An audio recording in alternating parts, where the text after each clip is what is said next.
এক তরুণী মুসলিম নারীর কাহিনী। ঘটনাটি ঘটেছে সৌদি আরবের রাজধানীর আভায়।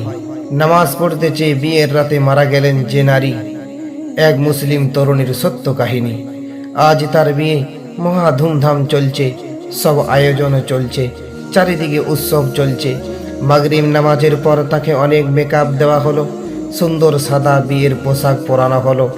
এই করতে করতে এশার আজান হলো। তখন তার মনে পড়ল তার উজু নষ্ট হয়ে গিয়েছে। সে তার মাকে বিষয়টা জানালো।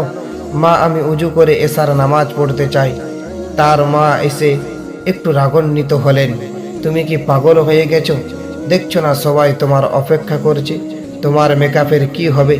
পানিতে তো সব ধুয়ে যাবে। তখন তিনি বললেন, আমি তোমার মা, আমি নির্দেশ দিচ্ছি, তুমি এখন নামাজ পড়বে না। তুমি যদি এখন উজু করো তবে আমি কষ্ট পাব। মেয়ে জবাব দিল, নামাজ না পড়ে আমি এখান থেকে কোথাও বের হব না। মা, তুমি জানো নামাজের মাপ নেই, মানুষ আল্লাহর অবাধ্য হতে পারে কি করে?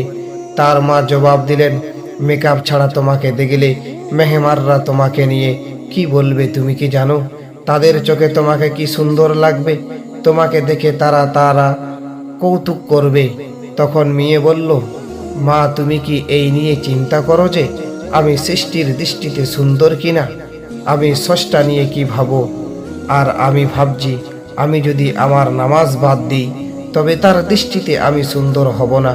মেয়েটি তখন তার উজু করতে শুরু করলেন।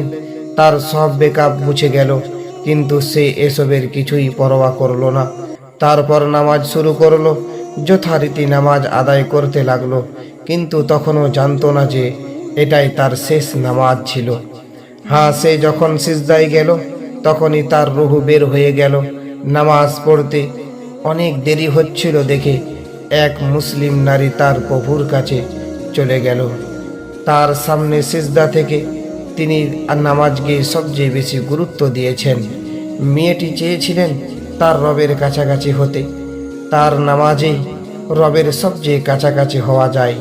কে তার চেহারা নিয়ে, সাজগোজ নিয়ে কি বলল, সে তার পরোয়া করত না। তার ভাবনা জুড়ে ছিল আল্লাহ তার সম্পর্কে কি ভাবছেন। সব মুসলমানদের চিন্তা এমন হওয়াই উচিত, নয় কি? এই সত্য কাহিনীটি বলেছেন শেখ আব্দুল মহসিন আল আহমাদ।